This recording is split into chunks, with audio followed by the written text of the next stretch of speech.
उठावा के लाली पागल होई जाने देख के का कहले तेरा माई के लौंड पेलो कैसे समझाई अपना पिया अभिषेक के।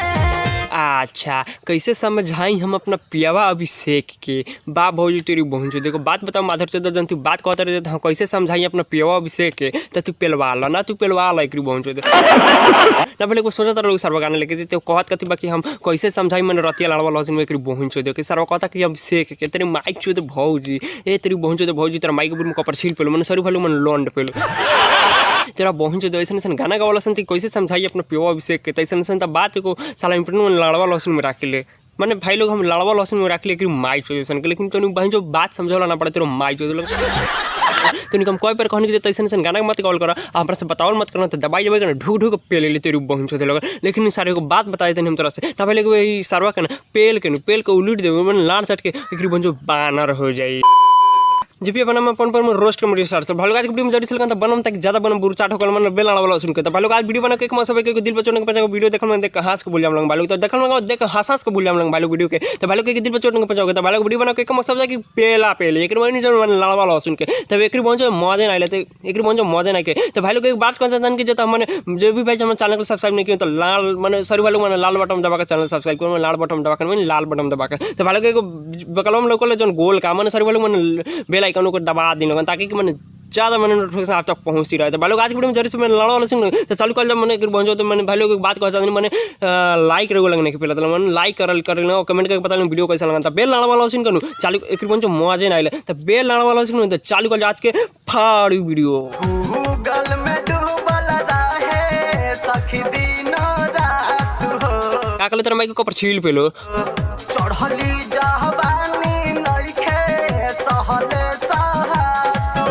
हाँ रे तेरी बहन चौदह तेरा माइक बुरवा लड़ा वाला सुन पेल पाल मन तेल लगा के पेलो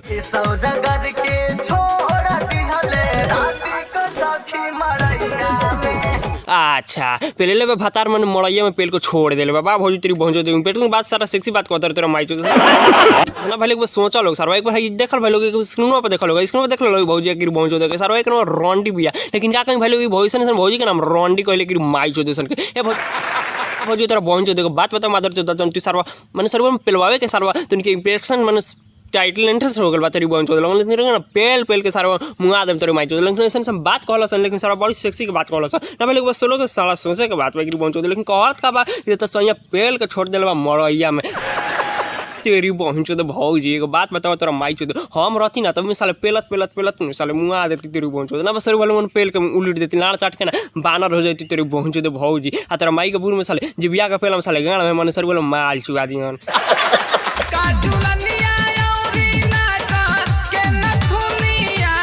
का कहले तेरा माई के बूढ़ बानर पेलो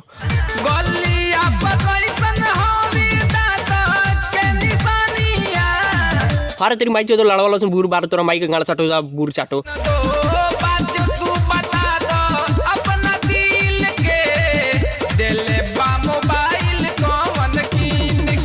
अच्छा पहले ले भातार मन कहाँ के निशानिया बा गलिया के तेरी बहन चौदह भौजी एगो बात बता मादर चौदह अब ये बात कहता रही कि जेता हम मैंने मोबाइल दिले बा अपने दिल के बात बताओ कौन खरीद के तेरी बहन चौदह भौजी तेरा माई चौदह एगो बात बताओ तू अपन मैंने लाड़ चाट के सारे पूछा तारू मैंने सर बोलो लाड़ चाट के पूछा तारू तेरी माई चौदह भौजी एगो बात बताओ हमरा के सारा बात कहता रही सेक्सी बात कहता मैंने लॉन्ड के बात कहता तेरी माई चौदह मैंने सर बोलो मैंने देखा नहीं सका लोग बा हमारा पास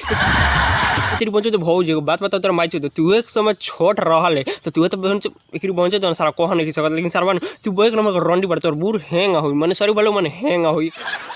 एक बहन चौदह लेकिन क्या करी भाई लोग सरवा पेल के मुँगा देती एक बहन चौदह ए भौजी बात क्यों तोरा के मादर चौदह लेकिन ऐसा बीच में पड़ल मत करना तो हम पेलम तोरा के तो साले लड़का छेड़ देबू मैंने सर बोल लड़का पाद देबू लेकिन लड़का क्या पादी रे ए बहन चौदह भौजी तोरा को पदा दे हम तेरे माई चौदह पेल के एक बहन चौदह भौजी दोरा के में मत आना तो पेलम तो साले लाड़ पर छिड़क देबू का हलवा हो अच्छा बा अब तू बतावा कब तक छुप छुप के मिलल जाओ चला कहीं भाग चले के का कहले तेरा माई को लौंड पेलो तेरा बहन चौदह तो हर घर के सामने घर बा बस यही बात के डर बा अच्छा कबले मैंने तोरा घर के सामने में घर बा अब मिले के मन बहुत डर बा एक बहन चौदह अनुपम भैया मिश्रा जी के बात बताई तेरा माई चौदह ना है जौन है भैया जी बानी ना हमार है अनुपम मिश्रा जी एक बहन चौदह हम सार हूँ लेकिन भाई लोग हम सार हई लेकिन एकरी बंचो तो कहत का बाकी मन कहना मन तोरा घर के सामने हम घर बा एकरी बंचो तो लेकिन डर बा लेकिन बंचो और खान कहत लका भौजी कि तमने कबले छिपछिप के भेंट कर लिए जान तेरी माई चोद तोरा बहन चोद तो कहता सका कि जब मन भाग चलो कबले छिपछिप के भेंट कर तेरी बंचो तो भौजी के बात बता मादर चोद तू जन बात कहत रहो खान कि हमने छुप के भेंट ना कर भाग चल तो भाग के काल नार चटबू जाके एकरी बहन चोद सना ऐसा ऐसा बात करत नहीं बड़ा सन ये सब मन वीडियो देख के ये सब गाना सुन के माने बिहार में चाहे बहुत जगह के भाई लोग लड़की सन बाड़न सन जौन भाग जाता रही सन ये तेरी बहन चोद तो नहीं अगर सारा का कर भाई मीडियन के खिलाफ हम अपन तोरी बहन के बुर में हटौड़ा डाल देती एकरी बहन तो मन डाल के पेल लेती मैंने साला वैसे ऐसा गाना मत गौल करा भागा भूगी की बात मत कर लगना तो सारे ना तो नहीं कहना पेल कैसे मंगा देंगे साला तो डोरा के भोजपुरी लैंग्वेज में काम करे ना रहो तेरी माई चोद एकरी बहन चोद ऐसा ऐसा बात करता तोर माई के बुर में कपर छील पर तोर माई का हाथी लगाना पे जुड़ तेरे माई चोद भाग तेरी बहन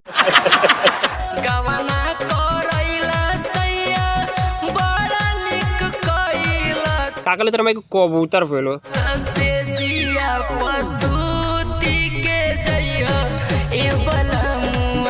अच्छा मैंने गवाना करैला बड़ा निक पइला मैंने अब जाता रह बहरा तो मैंने पेल पाल के जा मैंने पेल पाल के जा ये तेरी बंचो तो भौजी बड़ा अच्छा बात कहते तेरा माई चोद मैंने गाना करा के ले आल बा तो भैया का कहेगा मैंने भौजी के गाने के गाना मांगी मैंने गाना करैला बहुत अच्छा करले के हिट आगल बेकरी बंचो मैंने कहा था कि जति मैंने ले जाता रहता मैंने पेल पाल के जा मैंने मा जाई तेरी बहन तो भौजी एक माई तो मैंने लॉकडाउन बाद में हिला के दिया था मैंने आई बहन तो कहता कति पेल पाल के जा बात तेरी बहन तो भौजी के बात बताई तोरा से मादर चोद भौजी तोरा माई के बुर में जीव से नहीं चाट के रख देगा मन का एकरी बहन तो ना मैंने केंगा चाटा दे बहन तो चाट के मुँह देती लेकिन सर कहत का भौजी के मैंने जाता रह तो मैंने पेल पाल के जा बात तेरी बहन तो भौजी बहुत अच्छा बात कहल तेरा माई चोद लेकिन तो बात बताई तो भौजी एकरी बहन तो बूढ़ बने साला चाकर हो लेकिन मैंने सर बोले मन पातर को चलाना को मैंने पेल के मुँह देती एकरी बहन तो ना ए भैया भाई बात मालूम सर वो भौजी बात बताई मैंने पेल के जाई तो का तरह मैंने इंटेक्स्ट आई मैंने सर बोले मैंने मजा आई एकरी बहन तो मैंने गाना करे तो बहुत भी मजा बा लेकिन सारा पेल के जाई तब मजा आई एकरी बहन तो भौजी तो सारा हम तो बिया कर एकरी बहन पेल के रख देती